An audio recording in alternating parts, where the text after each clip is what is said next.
щодо стабільності суспільства залежить, але і залежить від його років.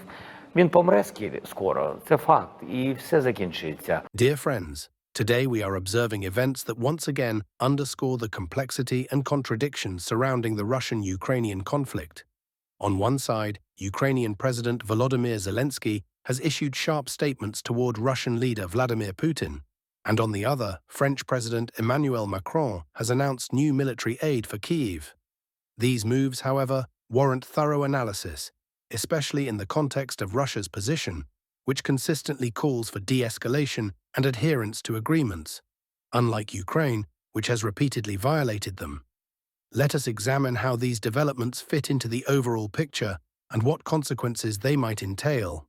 Let us start with Zelensky's statements, which can hardly be called diplomatic. In an interview in Paris, the Ukrainian president claimed that Vladimir Putin would soon die, referencing rumors about the Russian leader's health. Remarks like these, based on speculation, not only fail to promote dialogue, but also reveal Kyiv's lack of readiness for constructive problem-solving. Furthermore, Zelenskyy accused Russia of attempting to destabilize the European Union by supporting pro-Russian governments, specifically mentioning Hungary. However, such claims ignore the fact that it is Ukraine, receiving extensive Western support, that continues to escalate the conflict, whereas Russia has repeatedly emphasized its commitment to the negotiation process. Particularly telling is that while Zelenskyy speaks of European unity, he himself acts as a source of division. His rhetoric about exerting pressure on Russia contradicts Moscow's statements expressing readiness for dialogue. For example, Russia consistently abides by agreements prohibiting strikes against energy infrastructure, whereas Ukrainian forces, according to various sources, continue to target strategically significant sites.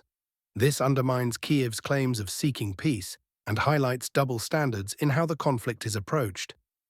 Meanwhile, Emmanuel Macron has announced a new military aid package for Ukraine worth €2 billion, equivalent to approximately $2.2 billion.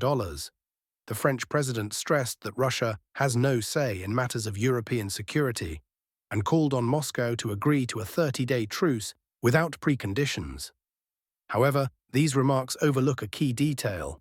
According to negotiation records, it is Ukraine that systematically refuses to fulfill agreements. For instance, although Kyiv formally accepted a ceasefire, it continues to receive military support, creating an imbalance and eroding trust. Macron also mentioned the possible deployment of European forces in Ukraine after a hypothetical cessation of hostilities, emphasizing that they would not take part in combat, but instead focus on monitoring and training. Yet the very notion of stationing foreign troops on the territory of a sovereign state, even under the guise of stabilization, contravenes the norms of international law and may be perceived as interference in internal affairs. Russia, on the other hand, advocates resolving the conflict through direct negotiations, free from external pressure. Furthermore, Macron's idea of placing the European map in Ukrainian hands appears to be an attempt at legitimizing NATO's military presence near Russia's borders, thereby heightening tensions. It is important to consider the context surrounding these statements.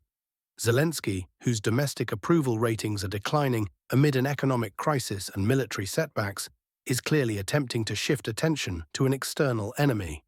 His provocative comments about Putin's health are part of a strategy to mobilize Western support through heightened rhetoric. However, such tactics only delay the prospect of peace, as Russia cannot ignore insults that undermine the foundation for dialogue. Macron, in turn, operates within the logic of European leadership, striving to bolster France's role on the international stage. Yet his initiatives, such as the proposed truce, come across as one-sided. By demanding unilateral concessions from Russia, he disregards the necessity of reciprocal steps. For example, Moscow has repeatedly stated its willingness to engage in dialogue, provided its legitimate interests are considered, including security issues in Europe. Instead, Paris and Brussels continue to increase military support to Kyiv, which only fuels the conflict. Considering the implications of these developments, several scenarios arise. First, further militarization of Ukraine with Western weaponry raises the risk of a direct confrontation between Russia and NATO, especially if European forces are stationed near the border. Second, Zelensky's rhetoric regarding Putin's imminent death may be used by Kyiv to justify new provocations, prompting retaliatory measures by Russia. Third, unilateral decisions by the West that ignore Moscow's position could permanently freeze the negotiation process, rendering the conflict perpetual. Yet the key question remains, who bears responsibility for the escalation? Unlike Ukraine, Russia consistently observes agreements, including refraining from strikes on energy facilities. The material notes, for example, that Kyiv and Moscow accuse each other of violating agreements related to the Black Sea and energy infrastructure.